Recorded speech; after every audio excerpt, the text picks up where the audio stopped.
ठाकुर जी का महाप्रसाद सबको नहीं मिलता था।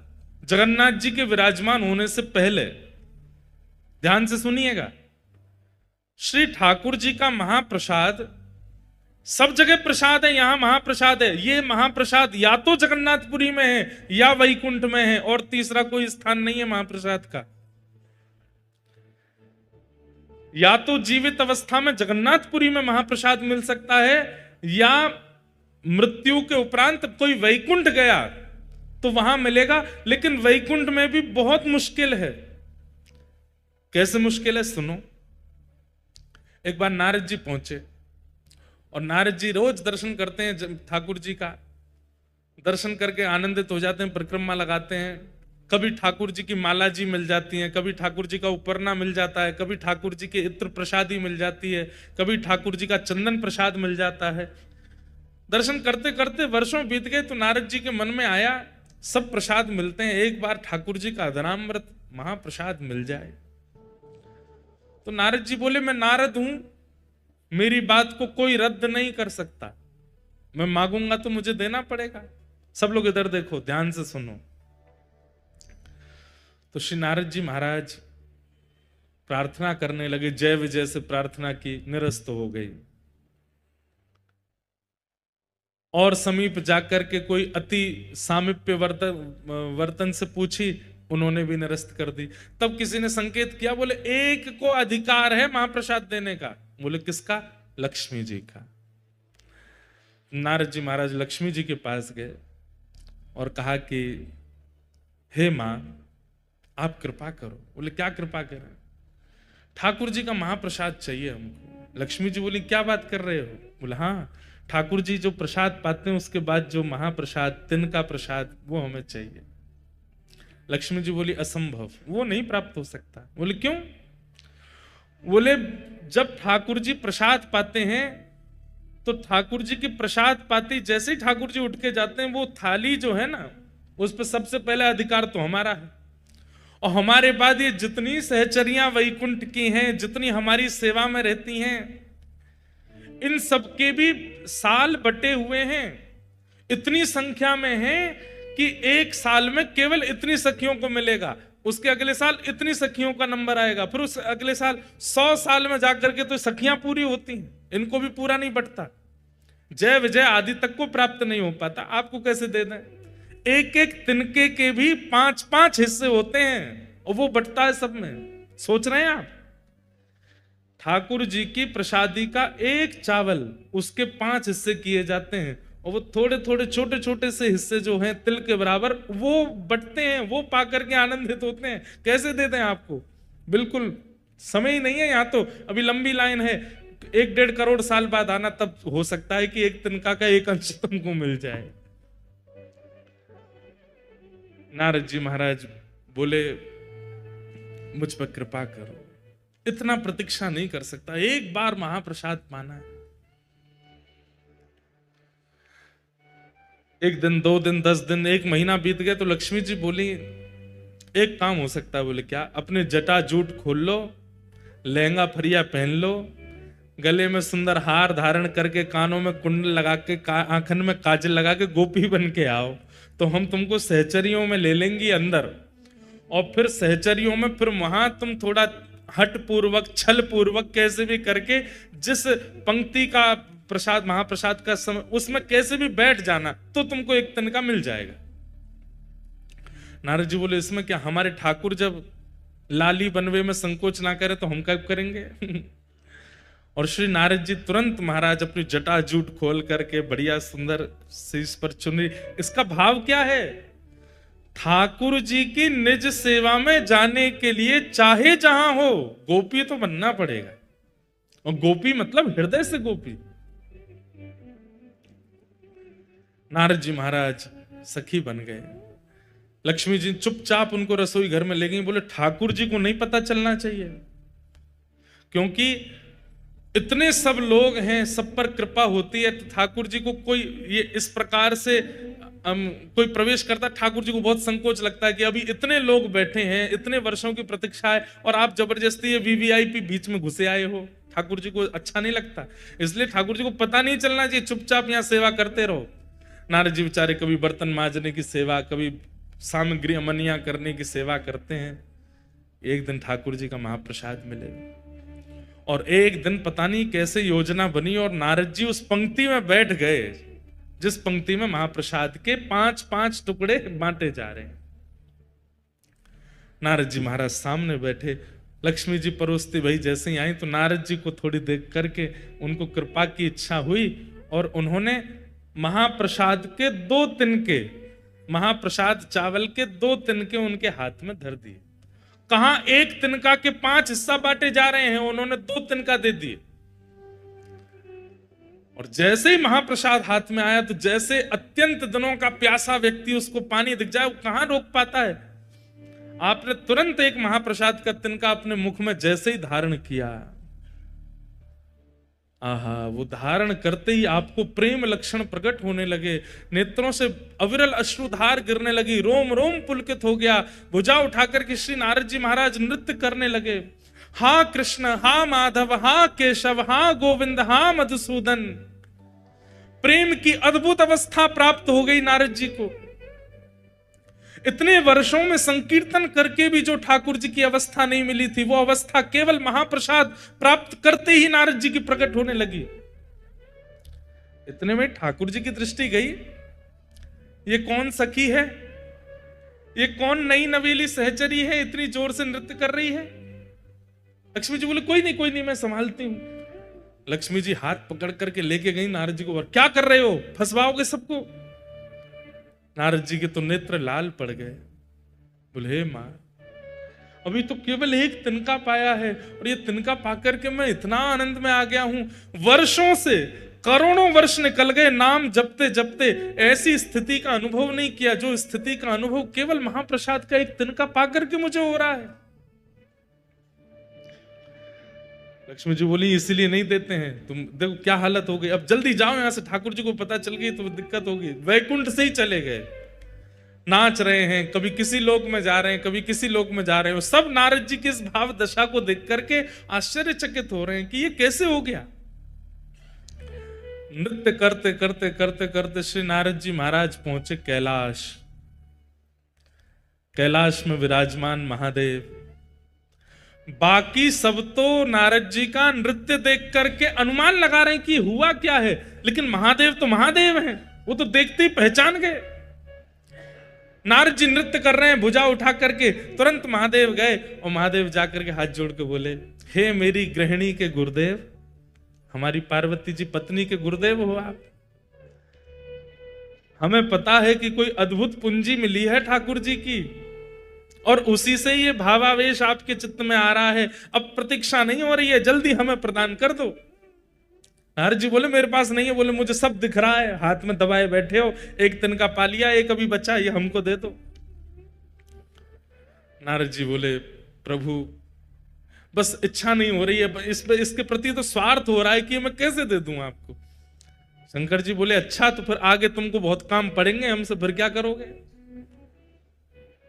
अरे भाई हम भी महादेव हैं, हम पे भी कृपा कर दो। अकेले नृत्य करने में क्या सुख मिलेगा, हमें दे दोगे तो हम भी नृत्य करेंगे, दोनों फिर साथ में नृत्य करेंगे, यमुना पुलिन पर नृत्य करेंगे, समुद्र तट पर नृत्य करेंगे, कैलाश की चोटियों पर नृत्य करेंगे, 1 से 2 भले। नारद जी बोले हाँ ये तो ठीक है, अकेले नृत्य करने से ज्यादा सुख तो एक संग में और हो जाए तो और सुख मिलेगा। तुरंत नारद जी ने वो महाप्रसाद का एक तिनका महादेव को दिया और जैसे ही महादेव ने पाया तो जो दशा अभी तक नारद जी की वो महादेव की भी हो गई। जटाजूट खोल करके महादेव भी भुजा उठा करके कभी नारद जी के गले में गलवैया डाल करके नृत्य करें और नेत्रों से अश्रुपात हो रहा है। प्रेम लक्षणा भक्ति प्रकट हो गई दोनों के चित्त में। कभी यमुना तट पर, कभी गंगा तट पर, कभी नर्मदा तट पर, कभी समुद्र तट पर, कभी हिमालय की चोटियों पर, कभी किसी लोक में, कभी किसी लोक में, बस विचरण करके भावावेश में नृत्य कर रहे हैं।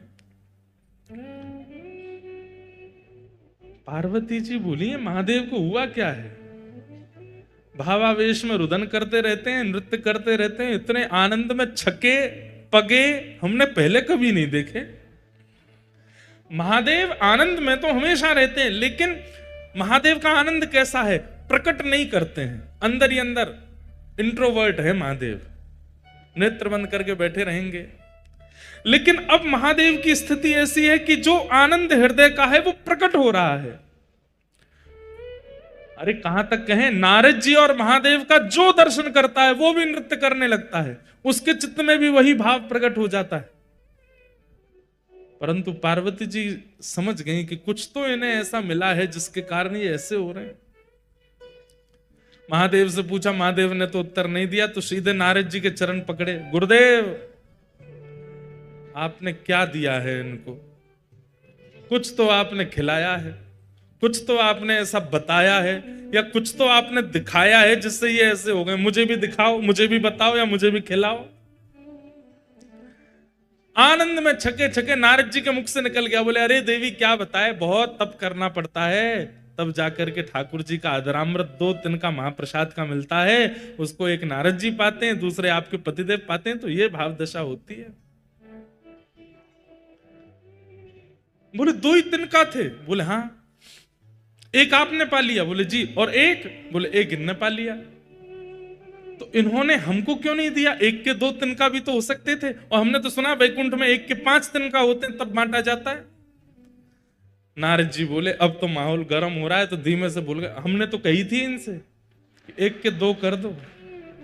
हम तो इनको बोल के गए थे, और हमने 1 के 2 नहीं, हमने 1 के 4 कही थी, कार्तिकेय गणेश जी को भी खिला देना। लेकिन इनके मन में स्वार्थ आ गया, अकेले ही पा गए पूरा। और ऐसा कह के नारद जी तो वहां से चलते बने, नाच रहे हैं। महादेव भुजा उठा के पार्वती जी सामने क्रोध में खड़ी हैं। आपको गुरुदेव कह के गए थे कि 2 तिनका कर लो, फिर भी नहीं दिया मुझको, इतना स्वार्थ आपके चित्त में आ गया है। अरे वैसे सब मिल बांट करके रहते हैं, लेकिन ठाकुर जी का अधरामृत मिला, अकेले पा गए, एक बार भी नहीं सोचा कि थोड़ा इनको भी देते हैं। आपके गुरुदेव ने कब कहा कि 2 तिनका? मेरे गुरुदेव पे लांछन नहीं लगाओगे, वो कह के गए थे आपसे, बता के गए मुझको। कहां है तुम्हारे गुरुदेव? पता चली वो तो गए। अब तो यहां पार्वती जी नाराज हो गई, ना पा रही हैं, ना सो रही हैं, ना कुछ कर रही हैं।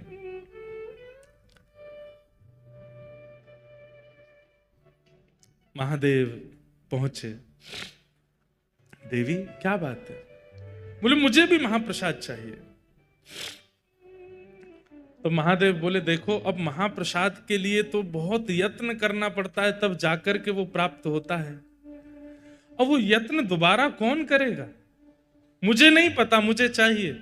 तब महादेव ने ध्यान करके पार्वती जी को बताया कि तुम्हारा पूर्व रूप जो सती का था, जहां जहां जो जो अंग पड़े थे, वहां वहां शक्तिपीठ प्रकट हो गई।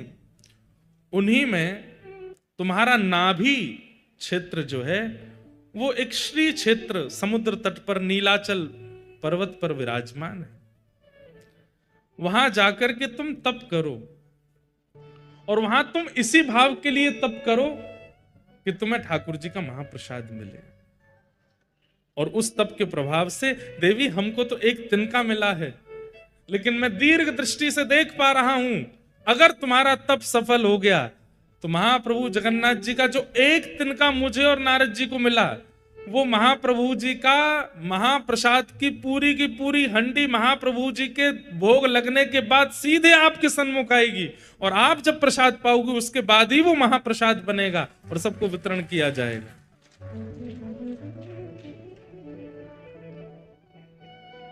वही पार्वती जी विमला देवी के रूप में आई, आकर के यहां बैठ करके तप किया। किसके लिए तप किया? आपका महाप्रसाद चाहिए। तब महाप्रभु जगन्नाथ जी ने आपको आज्ञा दी, हम जगन्नाथ रूप में यहां विराजेंगे, लक्ष्मी जी ही हमारी रसोई सिद्ध करेंगी। जिस महाप्रसाद को वैकुंठ में प्राप्त करना अति दुर्लभ है, उस महाप्रसाद को मैं अति सहज कर दूंगा इस जगन्नाथ क्षेत्र। और देवी, वो प्रसाद जितनी विधियों से बनेगा, उसी विधि से बनता है महाप्रसाद यहां, जिस विधि से वैकुंठ में बनता है।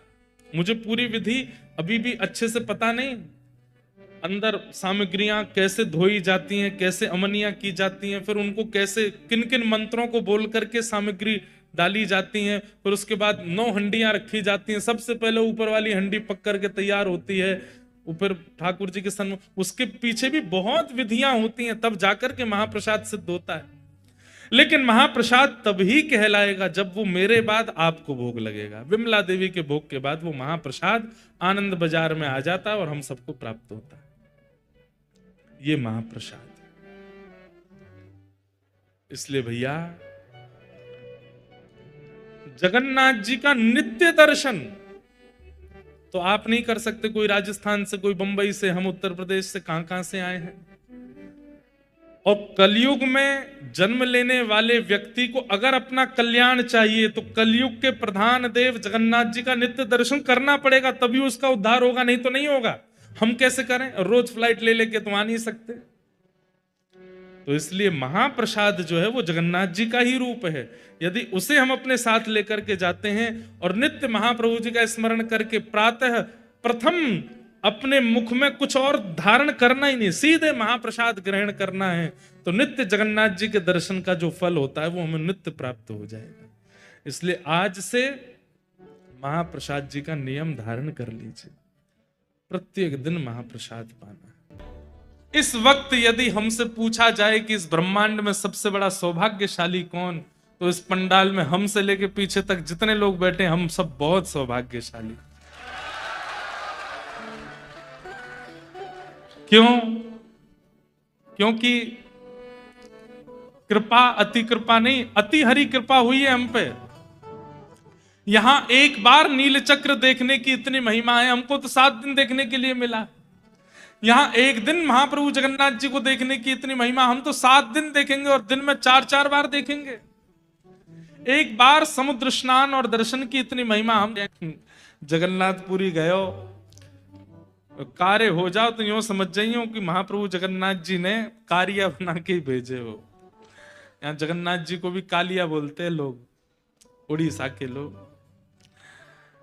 तो ये सौभाग्य नहीं है हमारा, कथा सुनने को मिल रही है, महाप्रसाद पाने को मिल रहा है, दर्शन करने को। लोग बाग आते हैं 1-2 दिन के लिए आते हैं। और सुनिए, आप में से जो लोग 2 दिन 3 दिन के लिए आए हैं, अगर 3 दिन में ही लौट के चले गए, 2 दिन में ही चले गए, तो समझियो जगन्नाथ जी आपसे बस यूं होते, हाँ ठीक है आओ जाओ। लेकिन आए थे 2 दिना के लिए, रुक गए 7 दिना, तो समझियो महाप्रभु जी प्रसन्न हो गए हैं आपसे। अब हमसे कोई मिलकर के यूं कहेगा ना महाराज जी हम 2 दिन के लिए आए जा रहे हैं, तो हम तो मनी मन समझ जाएंगे कि भावना क्या है, ठाकुर जी ही नहीं चाह रहे इसलिए लौट के जाना पड़ रहा है। लेकिन यदि आपकी भावना है तो पूरे रुक करके जाओ, ये अवसर दोबारा नहीं मिलेगा। हम पूर्ण प्रयास करेंगे महाप्रभु जी के खूब सुंदर सुंदर भाव, भक्त चरित्र आदि कथा में मिलित होकर के सुना में। इसलिए इस कथा का जितना हो सके आप लोग सुंदर रस स्वादन पान कर लीजिएगा। आज प्रथम दिवस है, कथा का विलंब बहुत हुआ। हम बस महात्मा का एक श्लोक बोल करके और आज की कथा को विश्राम देंगे। कल से बंधुओं कथा का समय सुबह 10 बजे से है। आप सब लोगों के लिए 9 बजे से 10 बजे तक के बीच में यहाँ पर उपस्थिति हो जानी चाहिए। 10 साढ़े 10 के बीच में हम आकर के कथा प्रारंभ कर देंगे। 1 बजे तक कथा चलेगी, उसके बाद हम आप सब लोग फिर प्रसाद आदि पाके कल से क्या क्रम रहेंगे शाम के हम बता देंगे। कोई आपको कमरे में उठाने नहीं आएगा, कोई बुलाने नहीं आएगा, बस स्थान और समय बता दिया जाएगा, अपने आप पहुंचिए, आनंद करिए सब। सच्चिदानंद रूपाय विश्वोत्पत्त्यादि हेतवे तापत्रय विनाशाय श्री कृष्णाय वयं नमः। यं प्रव्रजन्तमनुपेत अपेत कृत्यं द्वैपायनो विरह कातर्या जुहाव पुत्रेति तन्मयतया तर्वोऽभिनेदुस्तं सर्वभूतहृदयं मुनिमानतोऽस्मि। सच्चिदानंद रूपाय, भगवान कैसे हैं? सत्य, चैतन्य और आनंद। यहां पर 3 रूप में विराजमान है। बंधु आपको पता है जगन्नाथपुरी के लोग छोटी मोटी जीवन में कोई दुविधा परिस्थिति आती है तो जगन्नाथ जी से बोलते हैं, लेकिन कोई बहुत बड़ी विपत्ति आती है तो फिर इनसे बोलते हैं। ये बड़ देव हैं, जगन्नाथ जी से भी बड़े हैं ये, क्योंकि ये सत्य स्वरूप है। यहां के लोग बलराम जी से बड़ी बड़ी जो योजनाएं जगन्नाथपुरी में होती हैं, जिनका समाधान नहीं हो पाता, तो यहाँ के समाधानी श्री बलभद्र जी हैं, जगन्नाथ जी नहीं है। इनसे नहीं पूछते हैं, इनसे पूछते हैं, और जो बलराम जी कह देंगे, आज्ञा कर देंगे, वो होगा, चाहे जगन्नाथ जी मना करें। क्योंकि करते सबसे पहले श्री बलराम जी का दर्शन करना चाहिए, वो सत्य स्वरूप हैं। उसके बाद श्री सुभद्रा जी का दर्शन करना चाहिए, वो चैतन्य स्वरूप हैं। और फिर इन दोनों के दर्शन के बाद महाप्रभु जगन्नाथ जी का दर्शन करना चाहिए, वो आनंद स्वरूप है। अगर कोई व्यक्ति मंदिर में प्रवेश करता है और श्री बलभद्र जी के दर्शन में ज्यादा रुचि नहीं दिखाता, सुभद्रा जी के दर्शन में रुचि नहीं दिखाता, तो वो जब वो जगन्नाथ जी का दर्शन करता है तो जगन्नाथ जी उसको दर्शन देने में रुचि नहीं करते। इसलिए जगन्नाथ जी को रिझाना है तो पहले बलभद्र जी और सुभद्रा जी के भावपूर्ण दर्शन करो। बलराम जी कौन है? आचार्य चरण है। कौन है? बोलो, आचार्य चरण। इसीलिए श्री बलराम जी महाराज कलिकाल में श्री रामानुजाचार्य जी के रूप में प्रकट हुए। यही शेषावतार लक्ष्मण बन के आए, वही शेषावतार बलभद्र बन करके आए, और वही शेषावतार कलिकाल में आचार्य रामानुज बन करके आए। वो आचार्य हैं, जीवाचार्य हैं। मुझे और आपको भगवत सन्निधि प्रदान करने का दायित्व ही आचार्य के पास है। कहते हैं ना कि बिना आचार्य के भगवत सन्निधि ग्रहण करोगे तो अपराध बनेगा। ठाकुर जी स्वीकार नहीं करेंगे ऐसा नहीं है, पर आचार्य सहित जाओगे तो थोड़े बहुत भी जो विकार चित्त में होंगे वो भी आचार्य नष्ट कर देंगे, ठाकुर जी के परिपूर्ण योग्य बनाते। इसलिए सर्वप्रथम दर्शन श्री बलराम जी का। क्यों? क्योंकि वो सत्य हैं। दूसरा दर्शन श्री सुभद्रा जी का। मैं एक बात कहता हूं कि जब आप दर्शन करने जाओगे तो बलराम जी का दर्शन हो जाएगा, भले ही ना हो, जगन्नाथ जी का दर्शन भी आधा होगा, लेकिन सुभद्रा जी परिपूर्ण दिखती हैं। अच्छा, एक बात और, सुभद्रा जी के हस्त कमलों का दर्शन नहीं होता। जैसे हाथ बलराम जी के, जैसे हाथ श्री जगन्नाथ जी के, सुभद्रा जी के हस्त कमल के दर्शन नहीं होते। क्यों? ये दोनों वो जीवाचार्य हैं और ये जीव कृपा करने वाले ठाकुर जी हैं। तो मानो सुभद्रा जी ने दोनों के हाथ ऐसे पकड़ करके आगे कर रखे हैं, अपने हाथ छुपा रखे, छुपा नहीं रखे, दोनों भैयाओं के हाथ पकड़ रखे हैं। बलभद्र जी कह रहे हैं जो योग्य नहीं है, जो श्रेष्ठ नहीं है, जो नियम से नहीं रहेगा, जो पवित्रता का ध्यान नहीं रखेगा, मैं उस पर कृपा नहीं करूंगा। तो श्री सुभद्रा जी कहते हैं अरे भैया ऐसे नहीं, ये कलिकाल है, यहां तो आपको सब पर कृपा करनी पड़ेगी। तो एक हाथ श्री बलभद्र जी का सुभद्रा जी ने पकड़ा। ये नाटक शुरू करने लगे। ठाकुर जी बोले मैं भी सबन पर कृपा नहीं करूंगो, जो ऐसो नहीं होगो, जो नियम से नहीं रहते होगो, जो मेरो नाम जप नहीं करते होगो, जो मेरे वैष्णवन की सेवा पूजा नहीं करोगो, मैं वहां पे कृपा नहीं करूंगो। तो दोनों कृपा से जब पीछे हटने लगे तो सुभद्रा जी ने दोनों भैयाओं को पकड़ के दोनों के हाथ आगे किए। बोले नहीं, ये कलिकाल है और इस कलिकाल में आपको जीव के दोष भूल करके उन पर कृपा करनी पड़ेगी। तो सुभद्रा जी के हस्तकमल नहीं है ऐसा नहीं है, दोनों भाइयों के हाथ लेकर के सुभद्रा जी ने आगे किए हैं। ये हस्तकमल वो हस्तकमल दोनों आगे किए हैं कि आपको कृपा करनी पड़ेगी, आपको जीव को उद्धार करना पड़ेगा। इसलिए दोनों भुजाएं आगे करवाई भैया की, इसलिए सुभद्रा जी के हस्तकमल दर्शन नहीं होते। तो ये कौन है? ये चैतन्यता प्रदान करती है। हम आप सबकी बुद्धि जो जड़ हो गई है, मन जो जड़ हो गया है, व्यवहार जो हमारा जड़त्व को प्राप्त हो गया है, उस जड़त्व को चैतन्य प्रदान करती हैं श्री सुभद्रा जी। सत्यता प्रदान करते हैं श्री बलराम जी, चैतन्यता प्रदान करती हैं श्री सुभद्रा जी। और जब जड़ चैतन्य हो जाता है, असत्य सत्य में परिवर्तित हो जाता है, तब महाप्रभु जगन्नाथ जी आनंद प्रदान करते हैं, सच्चिदानंद रूप। इसलिए सीधे महाप्रभु जी के दर्शन का विधान नहीं है, पहले बलभद्र जी, फिर सुभद्रा जी और फिर जगन्नाथ जी। और एक बात और, ये चतुर्व्यूह हैं, 3 नहीं है 4 हैं। बलराम जी, सुभद्रा जी, जगन्नाथ जी, और जगन्नाथ जी के ठीक बगल में श्री सुदर्शन जी। दर्शन जरूर कीजिएगा, श्री सुदर्शन जी ऐसे विराज रहे होंगे पास में। वो सुदर्शन जी किस भाव से हैं? वो रक्षात्मक भाव से।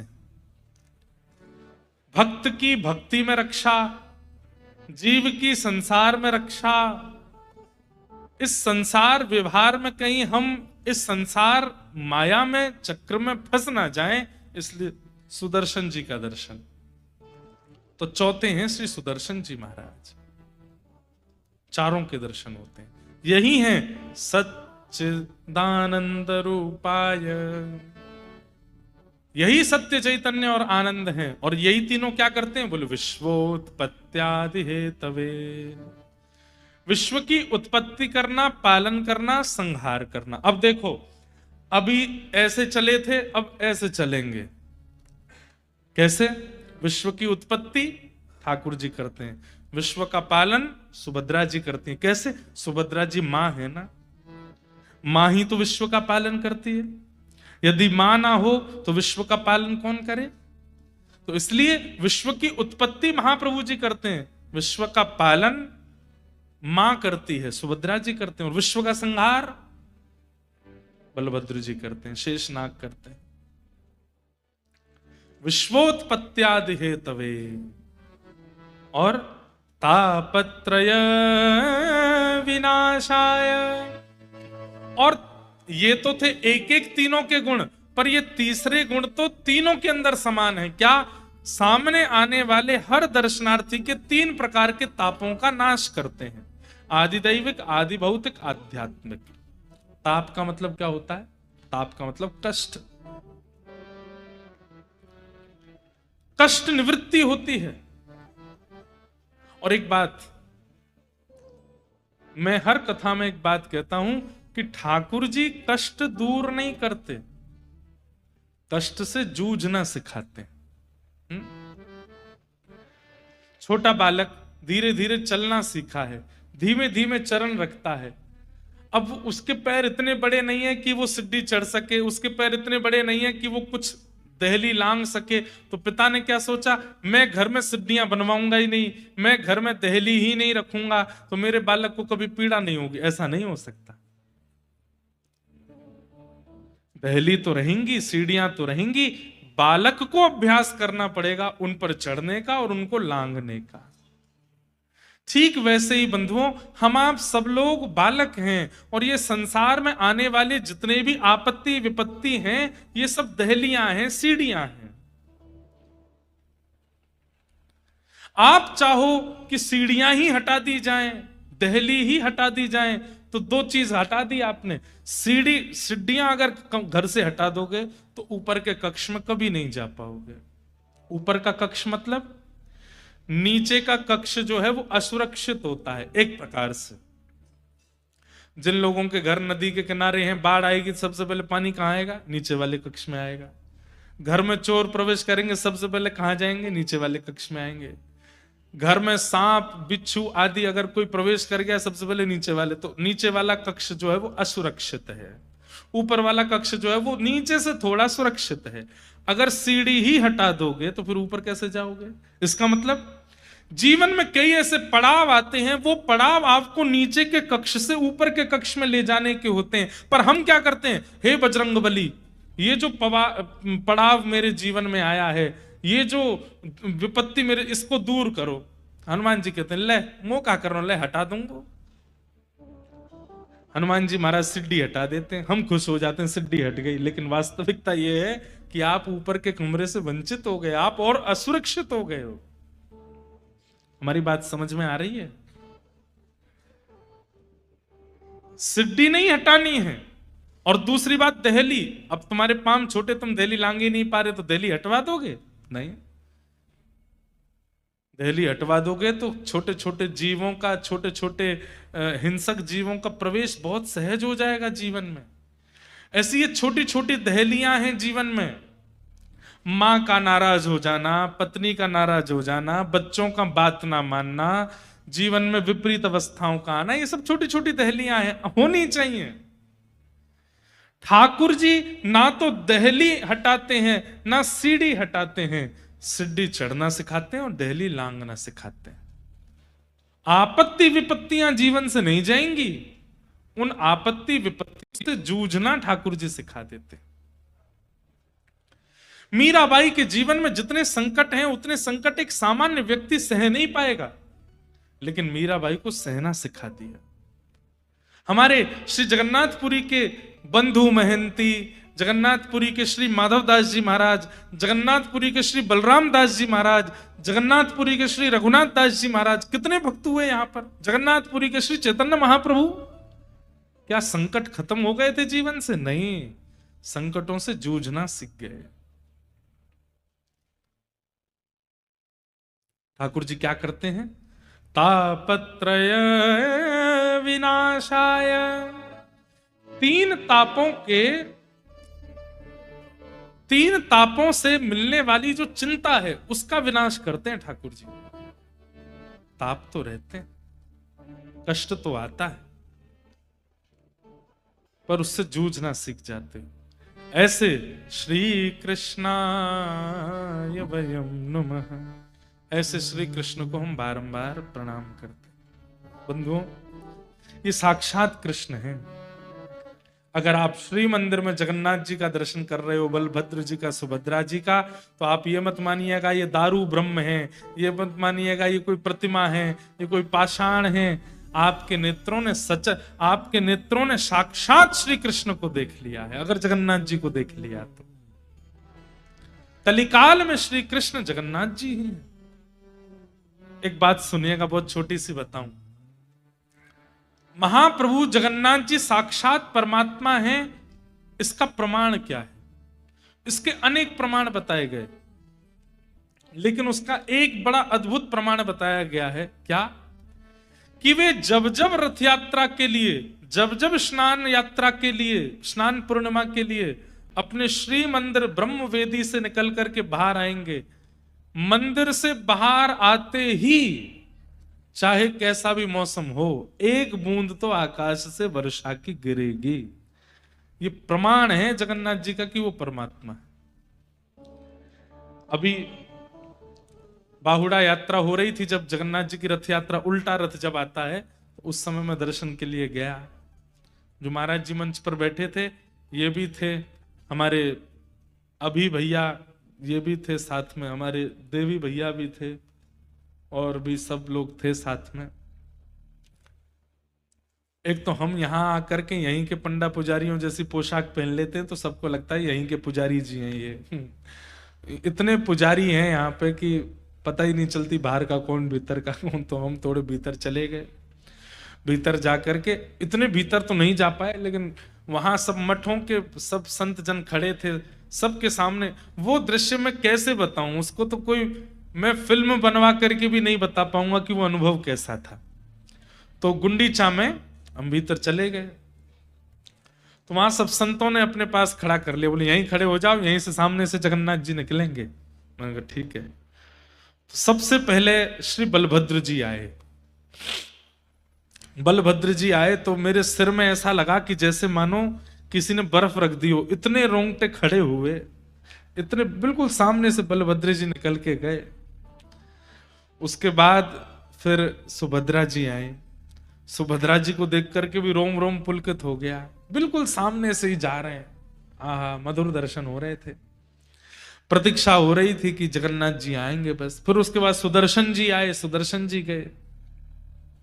सुदर्शन जी जाते हैं, फिर तीनों रथों का परिक्रमा करके फिर विराजते हैं, पूरा सुरक्षा करके। सबसे पहले शायद सुदर्शन जी जाते हैं, तीनों रथों की परिक्रमा करके बैठते हैं ताकि रक्षा हो जाए, सब चारों तरफ घूम जाते। अब तीसरे आने वाले हैं श्री जगन्नाथ जी। आहा, आंखों की पलकें भी यूं गिरती हैं तो यूं मन करे कि यहाँ कोई टेप वेप लगा ले, ये गिरे नहीं। वो जैसे ही बाहर निकले तो वो दर्शन हो। मतलब ये कैमरा भी दूर है, ये जो पत्तियां हैं इतनी दूर ही खड़े हैं द्वार से, और ऐसे जगन्नाथ जी निकलने वाले। तभी बगल में एक महाराज जी खड़े थे, उनसे बोले आपको पता है महाप्रभु जगन्नाथ जी साक्षात परमात्मा हैं? ये प्रश्न किया गया ये परमात्मा है, इसका प्रमाण क्या है? तो उसके कई प्रमाण बताए गए, उनमें से एक प्रमाण क्या है?